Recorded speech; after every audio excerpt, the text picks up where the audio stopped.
Today's Sunchine note is titled, Tooting His Own Horn. At that time, Merodach-Baladan, son of Baladan, king of Babylon, sent Hezekiah letters and a gift, because he had heard of his illness and recovery. Hezekiah received the envoys gladly and showed them what was in his storehouses. Isaiah 39:1 and 2. If my brother-in-law Josh were given a choice between being called a show-off or an unknown, he'd choose the latter. If there's one thing he can't stand, it is people who toot their own horn and announce to the world how great, talented, lucky, smart, whatever they are. He despises the need to lift oneself up in a desperate attempt for public recognition. Josh is actually a smart, talented, amazing guy, but you won't hear that from him. He keeps on the down low.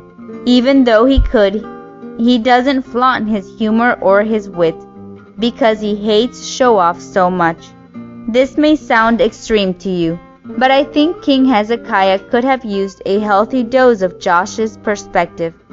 Hezekiah was one of the biggest show-offs of all time, and when he had the chance with this group from Babylon, he couldn't resist strutting his stuff, literally. This whole episode came on the heels of Hezekiah's miraculous healing and God's promising him 15 more years of life. The healing was accompanied by the sign that Hezekiah requested. The sun moved backward in its path 10 steps. Naturally, such a huge astronomical sign didn't go unnoticed, especially by the astronomers of the neighboring countries of Babylon. So the king of Babylon sent delegates with gifts and a message asking Hezekiah what had happened. King Solomon had foreseen this kind of opportunity years and years before, and it had always been expected that when foreign officials came questioning, the kingdom of Israel would be an example of what God can and will do for a nation that follows him. But instead of introducing Babylon's elite to the true God, Hezekiah took them around and showed off all his toys. He wowed them with royal treasury, his entire armory and everything else impressive in his palace. They returned home dazzled, but unwittingly, Hezekiah had put in the palace the idea that Judah was ripe for the picking.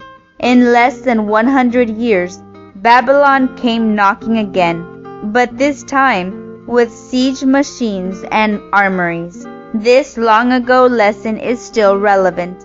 When people come into our lives, will they see evidence of God or mainly ourselves? May God bless you today.